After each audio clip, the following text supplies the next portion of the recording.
going on to my constructives. Firstly, I think when you have the application of this technology, it further advances and betters human society. Four main levels towards this. Firstly, understand that in every science technology motion, there's so probably an implication about innovation, right? But the difference in this motion, particularly in replay, is that it delves into the cognitive workings of the brain and cognitive workings in terms of being able to allow us to replay and recall that memory. Understand that the brain in and of itself is a black box considered to human society. It's very difficult to study, and we aren't sure about all these things. But when you allow replay to happen, there's a presumption that we've gone to that point where we are able to delve into the human brain. But secondly, I think beyond the studies of how the technology works, I think this also has practical implications in other industries, like in the medical field, where you're able to mitigate diseases like Alzheimer's and dementia, where kids don't have to worry about seeing their mom only to have been forgotten by the very woman that birthed her. And I think like in and of itself, like in cases of where you have amnesia because you got into a car accident, you can mitigate those things in the first place, right? But secondly, I think even on the application aspect of like the doctors who are committing to surgeries are doing very difficult surgeries that have like marginal percentages of success, right? I think they're able to replay their experiences or relive those memories or moments where they had instances of success in certain surgeries, know where exactly they failed, and are able to post-process what specifically they should do and should not do, thereby minimizing the margin of error that might exist in that surgery. But thirdly, I think in the application of the law, right? I think witnesses in certain crimes are able to replay, or at least are able to replay and recall what specifically were the things that happened at the time of the crime, where they're able to ensure that they have all pieces of evidence, review and remember closely what specifically was the face and place in which the perpetrator committed the crime. I think this is where you also lessen the tendency of things like victim blaming, insofar as the victim cannot necessarily be blamed at instances where they forgot something at those cases. I think overall, this is integral in order to improve a lot of the mechanisms and systems in society, not only in terms of the legal aspect of it, but I think also in the perspective of how this ends up affecting different challenges that a lot of humans face when it comes to things like time-pressing surgeries, things like time-pressing court trials, and the like. The POI, preferably from closing. If it's not from closing, I'll take opening. Yeah, so obviously in good circumstances, for example, the surgeon or replaying crimes already in the status quo, like doctors have incentive to check up on medical records, for example, to make sure that you're not going to fuck up.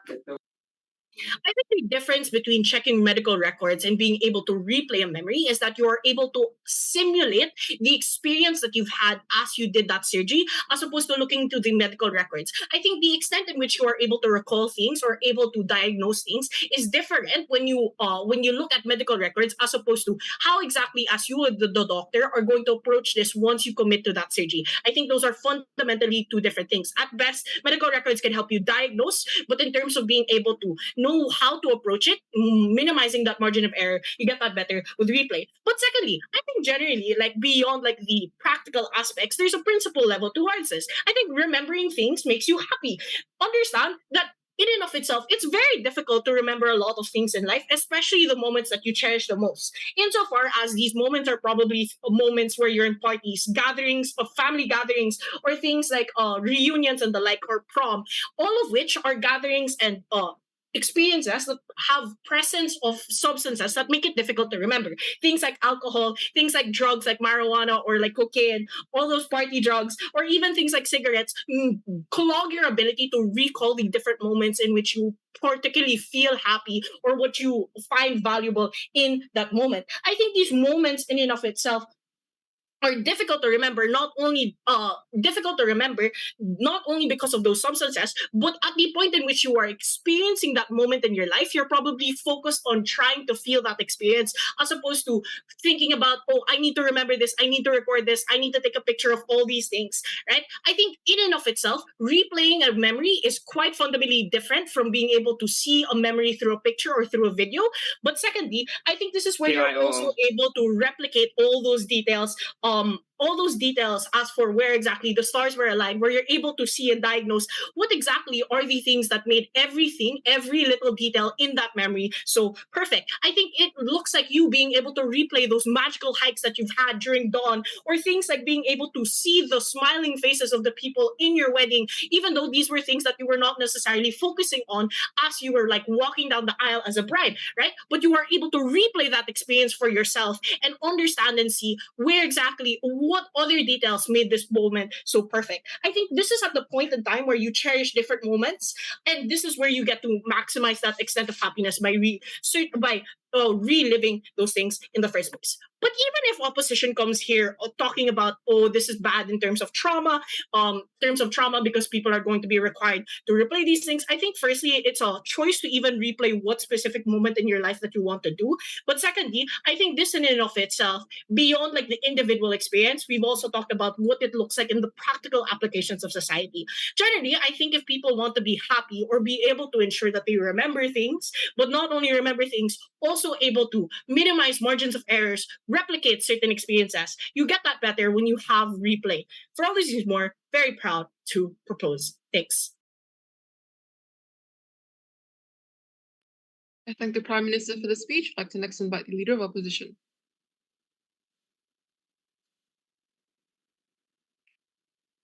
All right, am I audible? Yep, loud and clear. All right, please put your PIs in the chat. I will try and I will look in the chat and I will try and take one at around 5:30-ish. All right. I'm going to start in 3, 2, 1. All right, first I want to clarify some things because opening government just seems to have gotten wrong what replay is. Replay is not a replaying of emotion in the sense that you experience the emotion again. The info slide says, no, it's just you can download it and replay your memories on a screen. So where they tell you, oh, it's different than from a screen, it is literally on the screen. What you get is visual input and get that being now the same output, and then you get like maybe we have audio, we don't know, that it just says on a screen. Maybe hopefully the screen has audio boxes attached to it so that we can also listen to the memories we've experienced. But so the idea that you are one-on-one re-experiencing something and that will make you so happy and great, that is not the case. What you will get is a video in hopefully HD, and then you can see everything that was going on. You do not get to replay the experiences. That means that all the things that they told us about, oh, better technology in this world because we have to have understood the intricacies of the brain. No, we could theoretically have replay right now, just attach a camera on the side of our head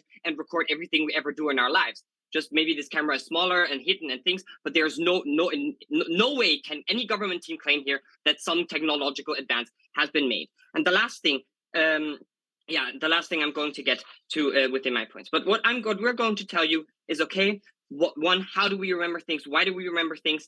And why do they differ from what actually happened or from the visual outputs that we just get? Why this? Yes, we are going to talk about trauma and re-traumatization. We're going to tell you that in society or in a world where this is the norm and everybody has and does this, there will be re-traumatization through bad memories, and it also devalues and takes away happy memories. Now, first about memory and the role in like life for us and what it means to have memory. What is the purpose of memory, right? The things we remember and the way we remember them are usually not factual. We agree with opening government on this, right? What and how we remember things is carefully selected by our brain, and what is selected is not about factuality. It is about something else.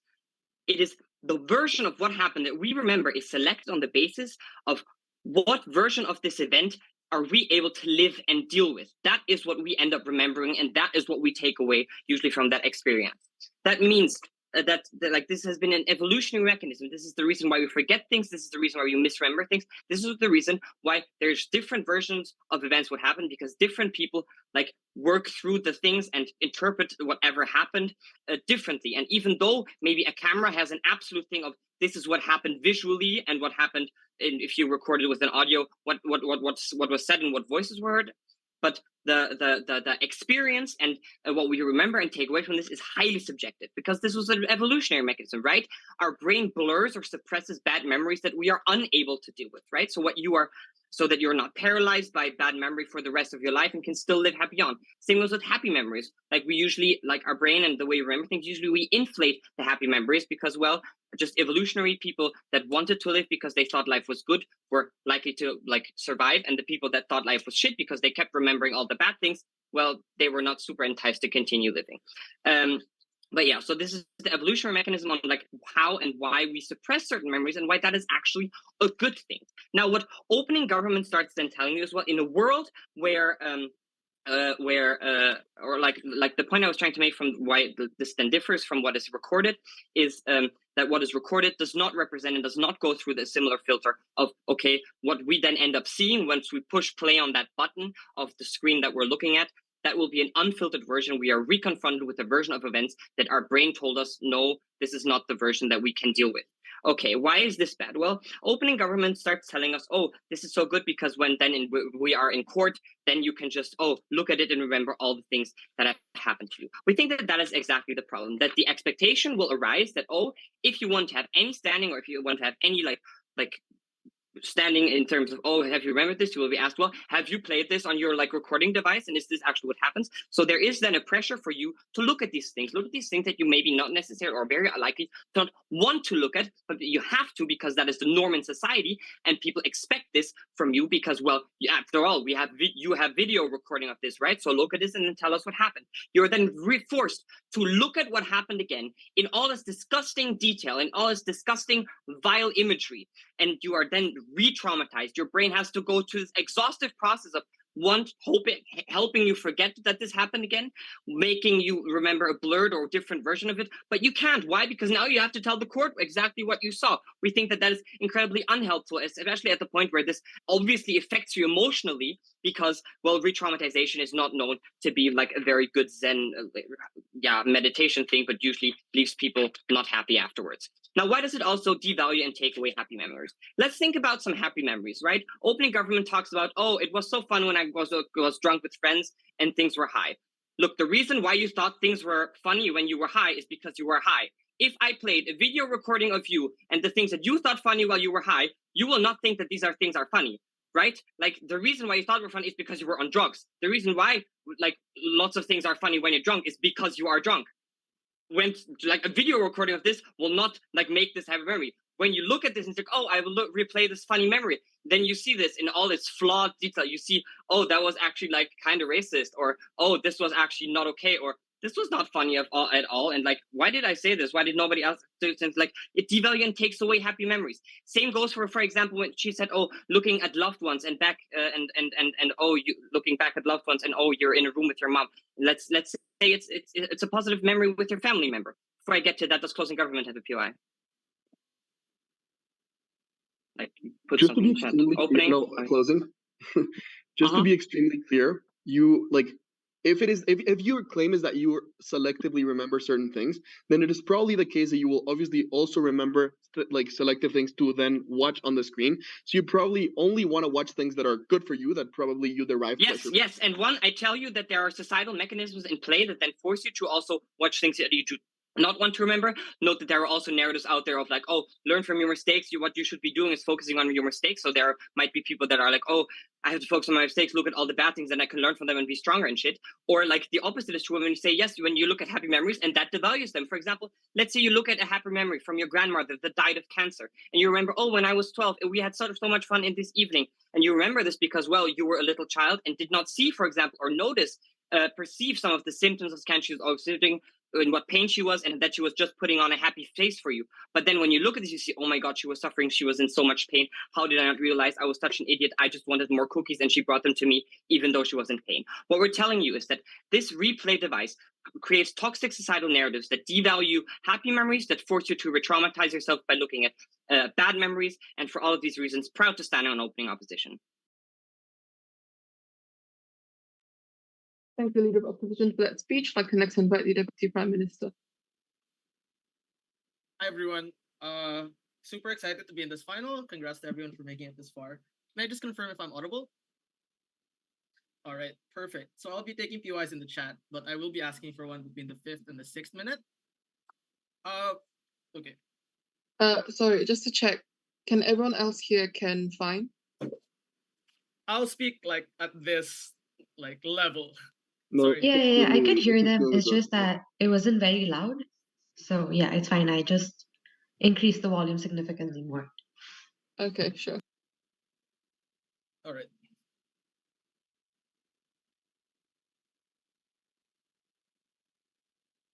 Starting my speech in 3, 2.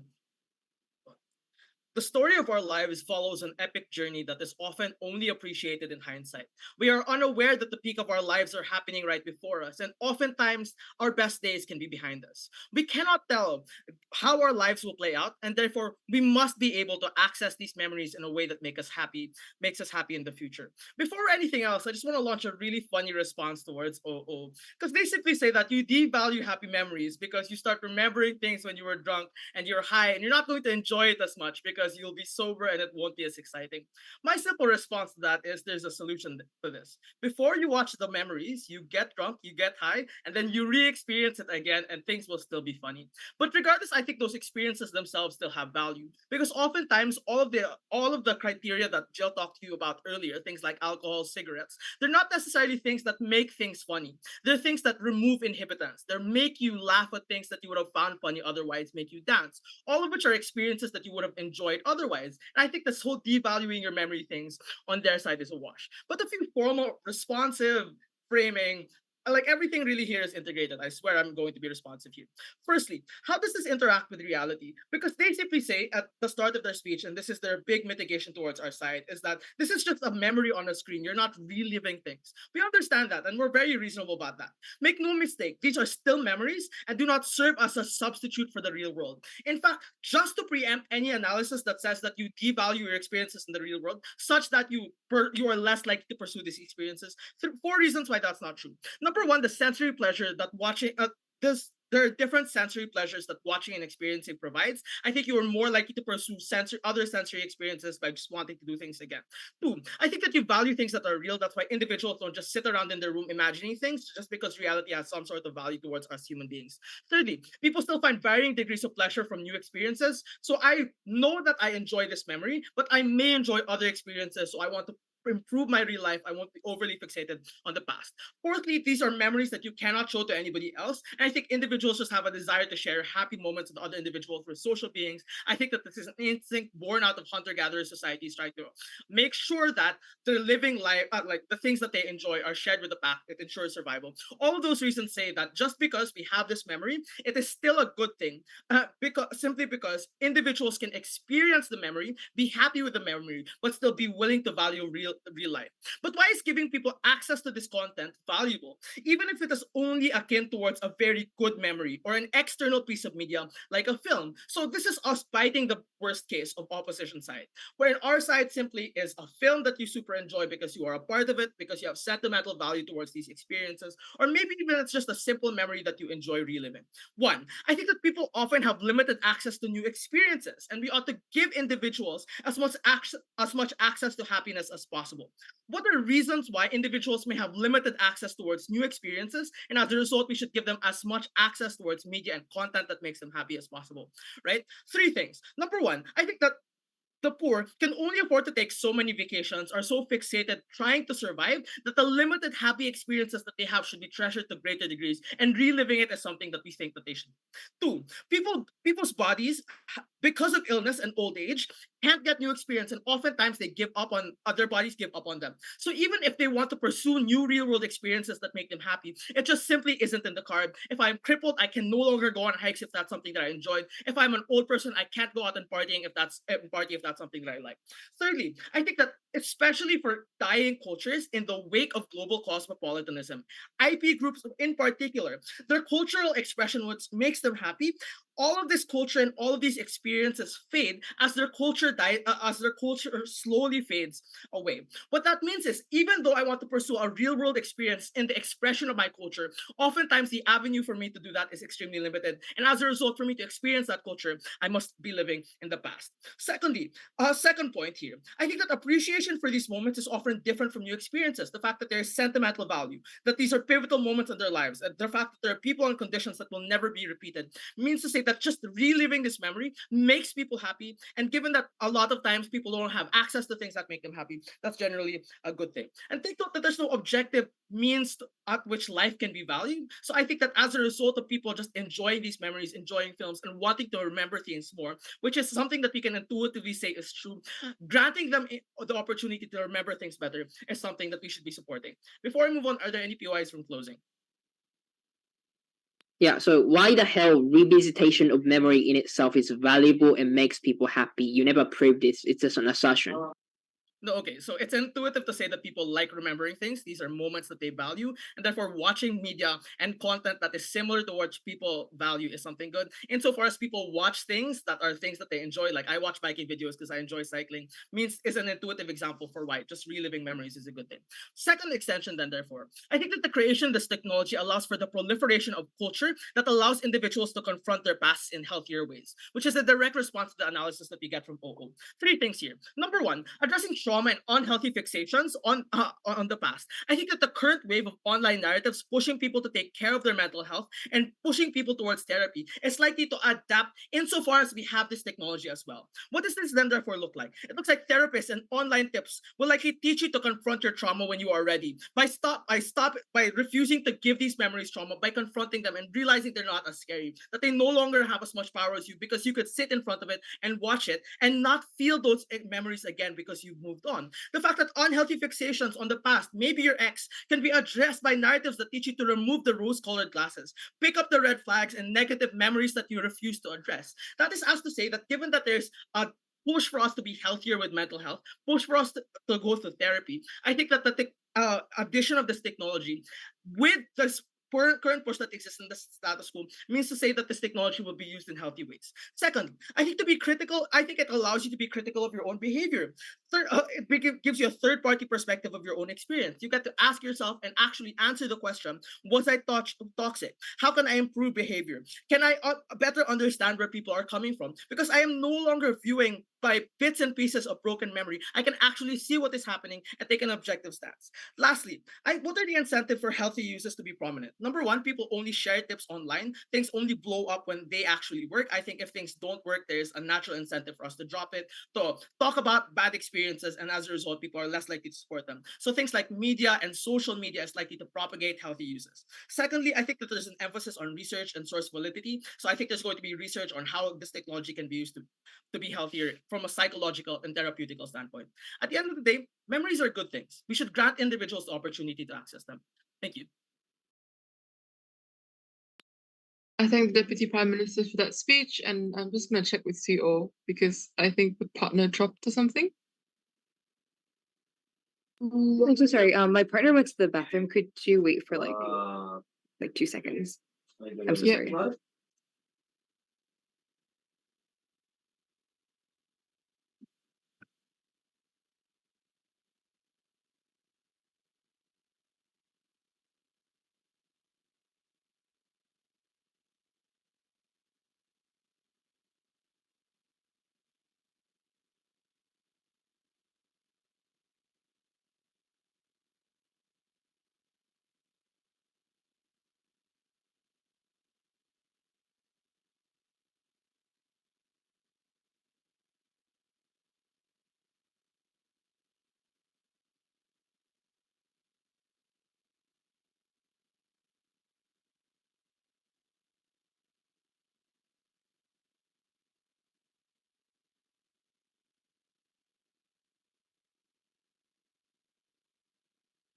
We're back. So sorry.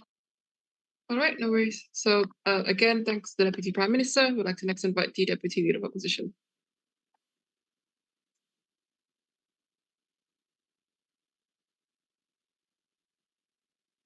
Give me just a second.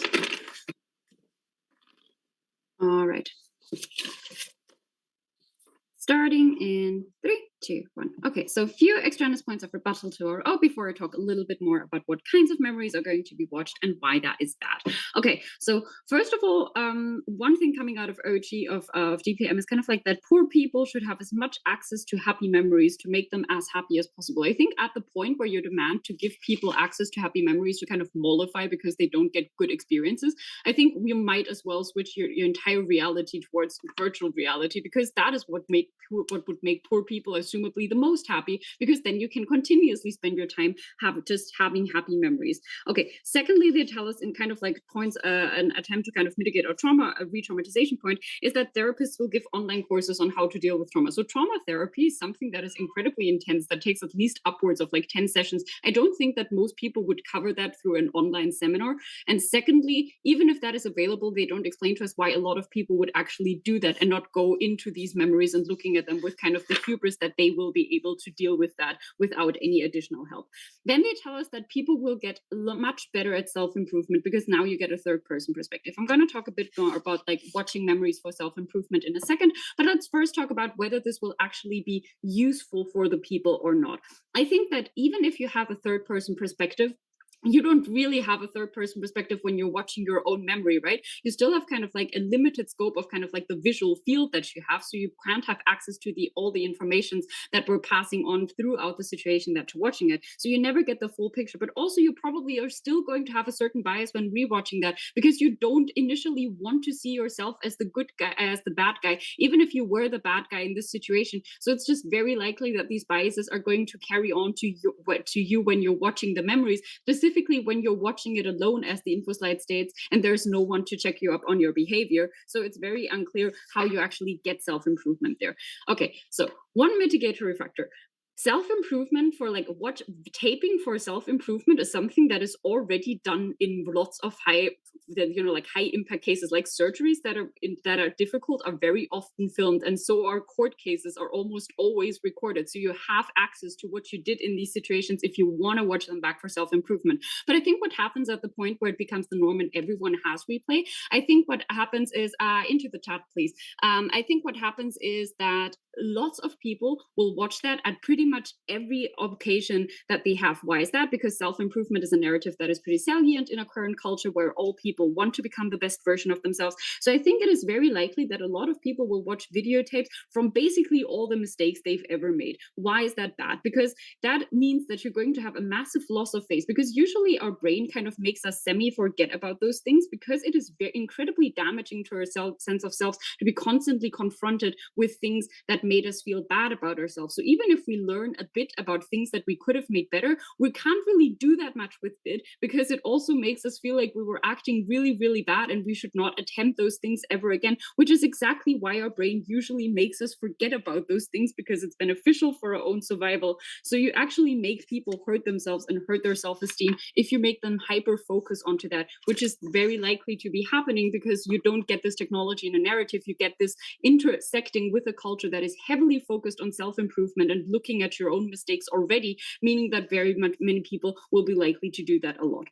Okay, talking a bit more about traumatization, and then I will take CT, I promise. Okay, so why are people very likely to look at traumatizing memories? I think that there's several reasons why people would do that. First of all, for like the self-improvement thing, like maybe there was something you could have done better in that situation. Secondly, because when something traumatic happens to you, you sometimes question that those things actually happened to you and you want to rewatch it to make sure that they did.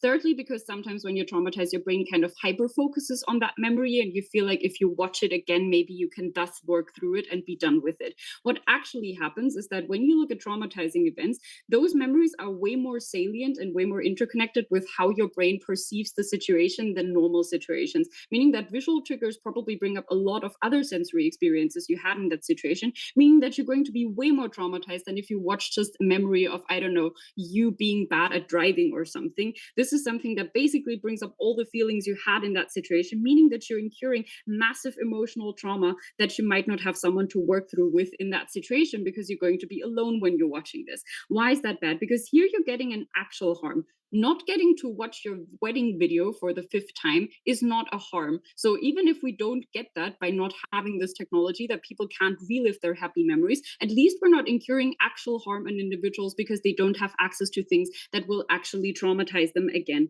Secondly, we think that there's going to be, at the point where this becomes the norm, a certain amount of loss of agency in whether you even want to watch that or not. Why is that? Because at the point where you, for example, can say, where lots of people have this and are equipped with that, and there might be certain benefits in, like, for example, identifying witnesses or suspects in court, there's a very high chance that people are going to be encouraged to rewatch those memories when they, for example, want to go towards court proceedings for someone, meaning that people are not even going to have the agency over whether they want to watch these things, but for example, if they want to take legal actions, they'll be forced to watch those things. Okay, before I go on, I'm going to take a POI from CG if you have any. OG? Do you say that in most instances people feel like happy about the instances in their lives because of the things they achieve or because of the process through which they achieve them?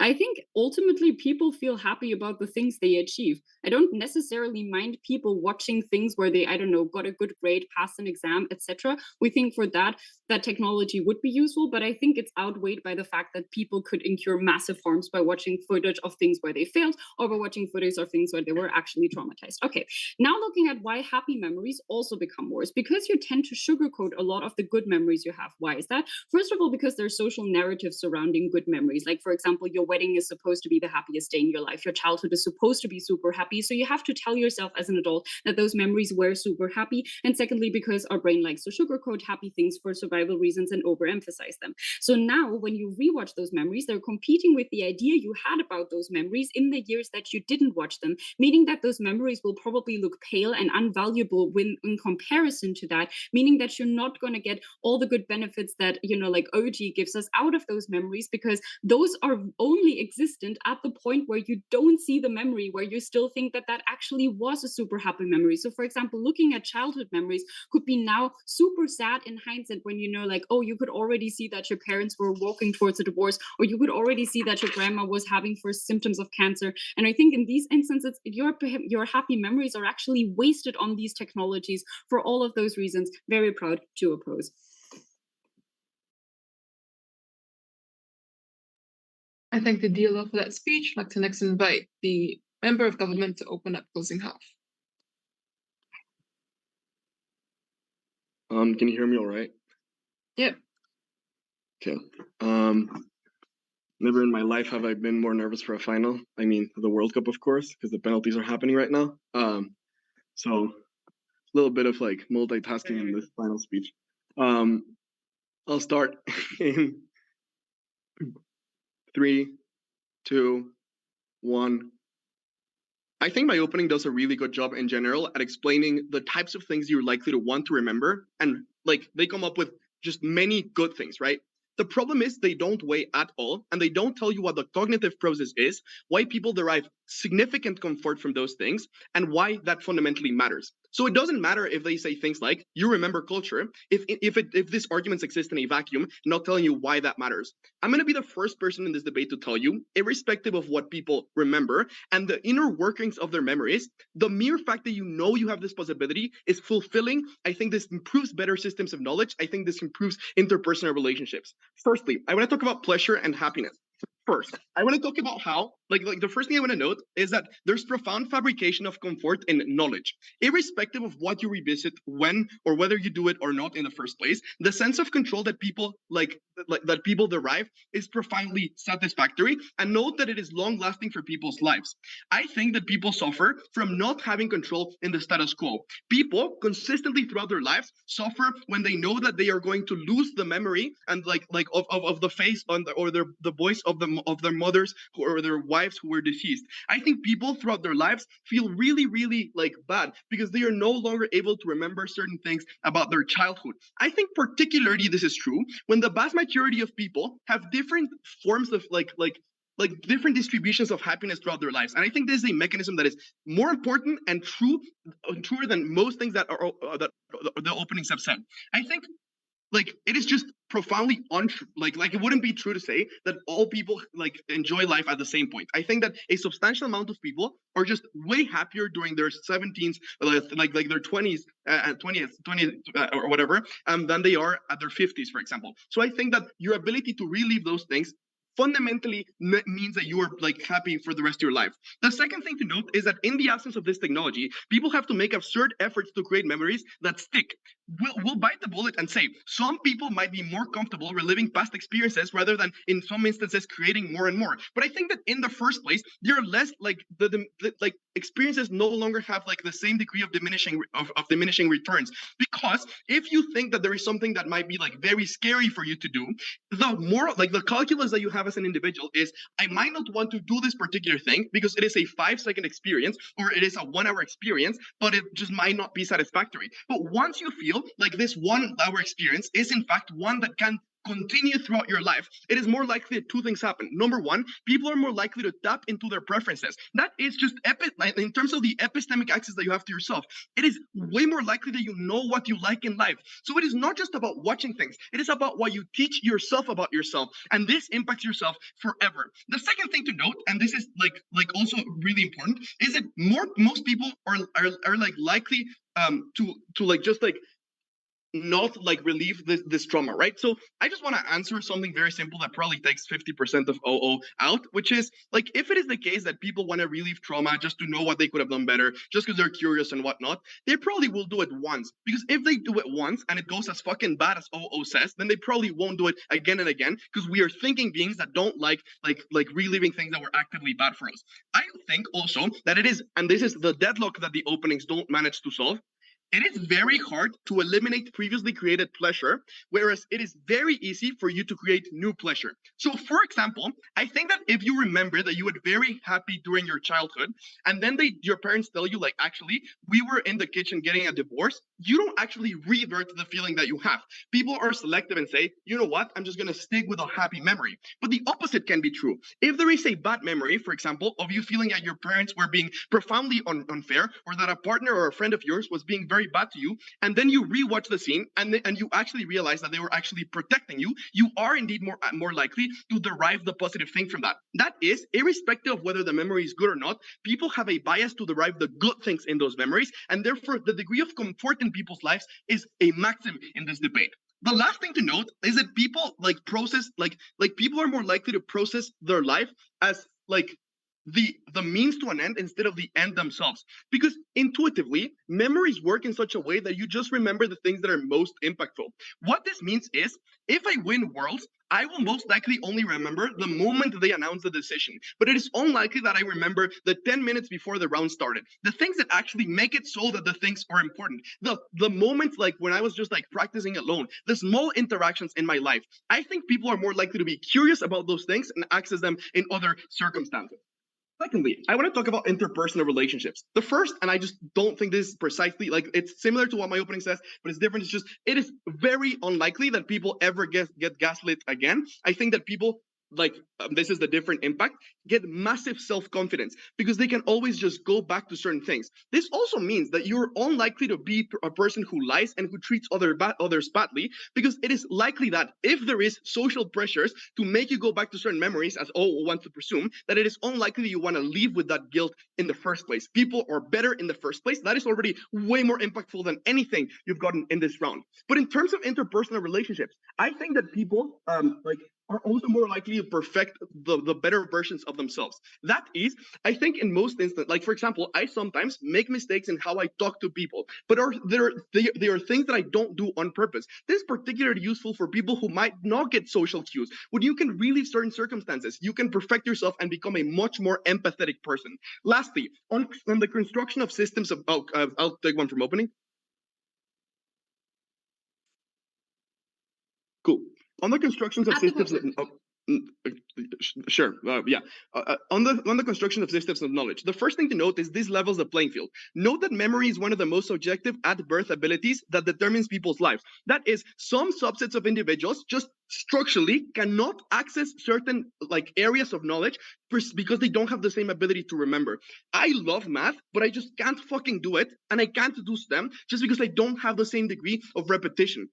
This isn't not just a memory in terms of an anecdote or a lived experience. This is also you looking at yourself, learning things, you being more able to repeat certain processes that allow for you to access different information. The second thing to note is, in terms of systems of knowledge, my opening just says you'll be able to remember culture. But I think the thing that matters the most is you're more likely to interact in terms of the nuances within things. So now history is not just X or Y thing happened. It is rather, how did X or Y thing happen? When you talk to a Holocaust survivor, it is the nuances of the things that they can remember that matters, not just whether X or Y thing happened on a particular date. Nuance matters because you create more knowledge from it, because you derive more information from it. Ultimately, panel, this is a world in which more information is constructed, where you know yourself better, and where irrespective of anything, you are happier. Argentina. I thank the member of government for that speech. I'd like to next invite the member of opposition.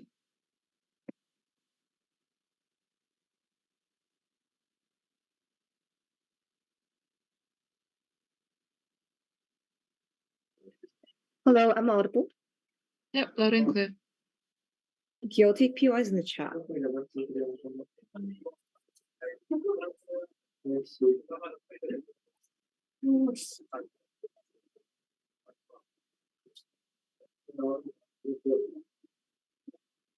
right. So I'm going to start my speech in, sorry, I'm so sorry. I forgot to set my timer. Okay. So I'm going to start my speech in 3, 2, 1. Firstly, on happy memories, and secondly, on bad memories. So I do agree that this aligns with what opening opposition says. It'll be a vertical extension, but their mechanisms are weak. We'll prove why we win on mechanism and on impact clearly in this debate. This also clashes with what basically OG and CD try to say, that, it's good that you can relive good things, or that it's bad that it's good that you can, look back at bad things, etc. Right? So we'll weigh on this as well. Firstly, let's talk about why happy memories are likely to be really bad on their side. So the first thing that I think is a problem with both OG and CG is that they assume is that you watching these memories again is something that is good. This is an assertion because there's no mechanism on why you feel happiness from rewatching something that you've experienced in the past. I think this is very clear. So just because it exists or it was happy in the past, the fact that you rewatch it again doesn't presume that you will gain happiness from this, especially when you notice the concession that OG already made that this is likely to be unreal in these instances. So why do you think this actually makes these memories worse on their side? The first thing is that you start assessing every single mundane thing about these specific instances when you're massively happy. For example, if you massively enjoyed the World Cup and you went and saw your favorite team won, in your memory, you only remember the absolute happiness and the joy that you felt specifically. But now on their side, you assess every situation. This looks like the old guy that was sitting next to you that was eating messily in that instance, for example. This looks like the specific hair strands of every single individual around you that you didn't never actually notice when you were in that instance. It is these mundane things that you're likely to analyze and critically assess when you rewatch this over and over again. It is bad that you look at these details because this isn't the happiness that you arrived at this moment. It is the other things that are distracting you away from the happiness that you had felt in this moment, but you now have to, basically rewatching this moment basically makes you assess these things or makes you notice the mundane things, and therefore you enjoy the experience less when you rewatch it over and over again in the first place, right? But secondly, I think it's basically repeating these things or repeatedly watching these things makes it less enjoyable in the first place, right? And the reason is because many times specific or special memories are valuable because they are rare. The fact that you enjoyed that vacation so much, or vacations in general are just so amazing, is because it is different from the daily lives that you enjoy, or because it's special. It's a one-time experience that you invested in and you felt so much joy from.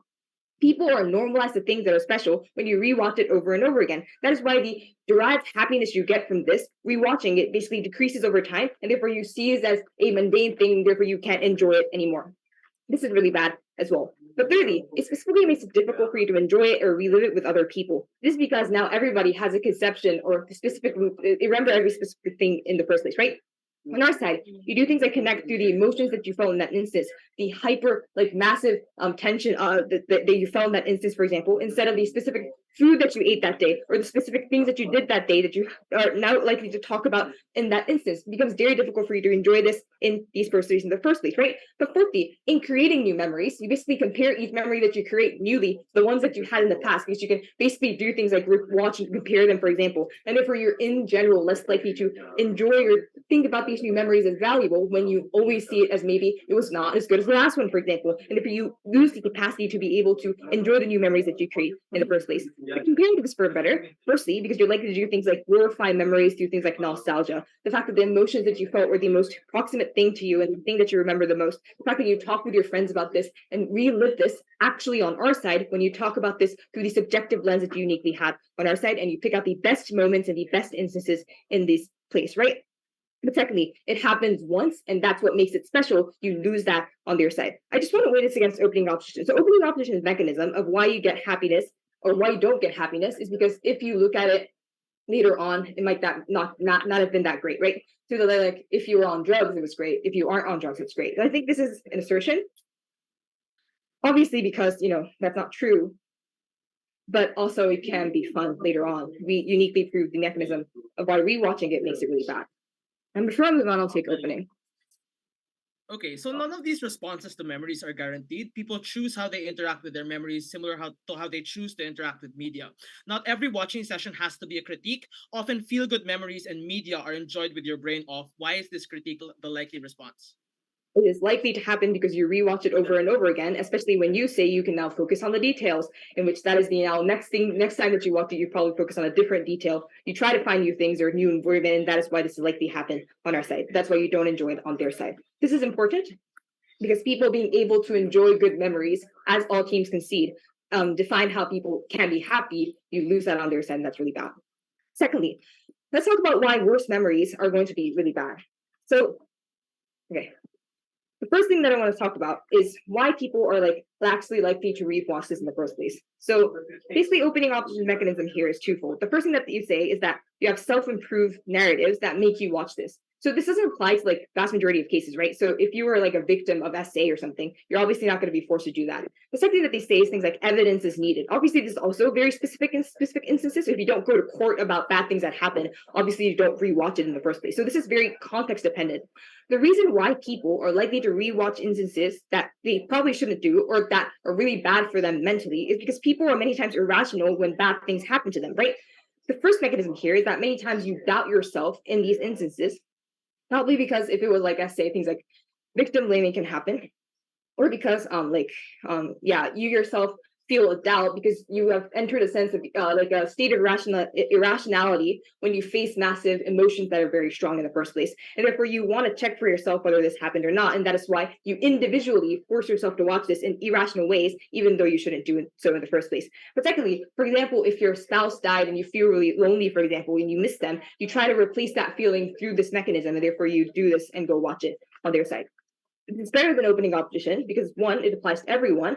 Secondly, it's very difficult to mediate through external factors because it is an individual way in which people interact with this, and it is likely to happen in all instances in which people feel pain. That is why you get re-traumatization for all people, and that is why this is really bad, but that's the way in which you interact with this memory specifically is really harmful. But lastly, I just think even if you do not rewatch the memory itself, the fact that you know that that memory exists, you cannot run away from it ever, in and of itself is really harmful. So for example, if you were a victim of SA, or for example, the fact that you know that that memory can be played when you press a few buttons, the fact that you can't part yourself with that memory, the fact that you know that it exists within you somewhere, or that it exists as a speck of dust somewhere in the world, and you know that it's never going to disappear, that is the point at which you can't move on from these things because you're always going to have to think about that to some extent, or because you know that for some, in some instances, you might be able to rewatch it and re-traumatize yourself. And that is why even if you don't rewatch it, that in and of itself creates a harm for people that are most vulnerable. The piece creates a harm for people that are likely to receive things like trauma in these instances. For these reasons, how to oppose. I thank the member of government for that speech, and I'd like to invite the government whip to close off the government bench. Here.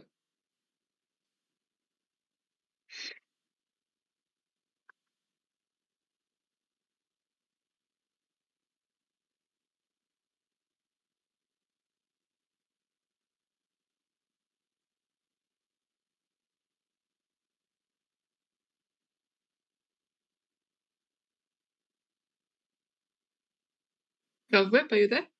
Yeah.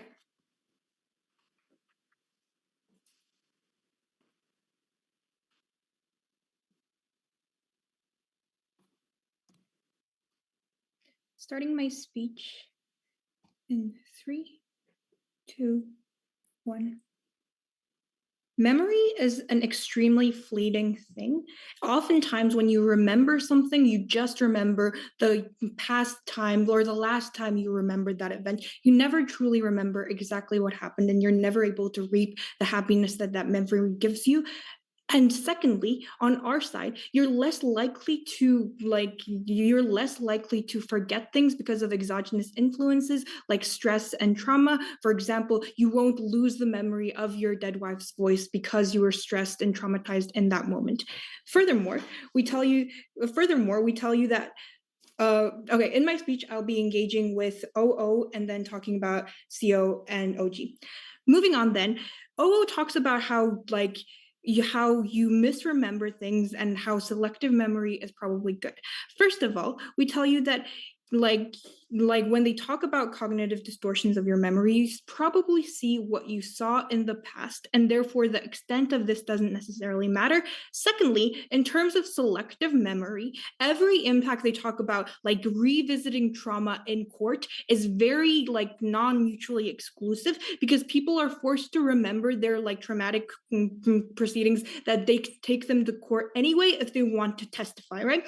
Secondly, we tell you that with replay, you can choose what you want to see, and therefore it's extremely easy to opt out of this. They talk about a lot of conflicting narratives, but we tell you that if the threshold is higher and your trauma was higher, you're very unlikely to go past this. All the three mechanisms they gave are not going to be enough to surpass this.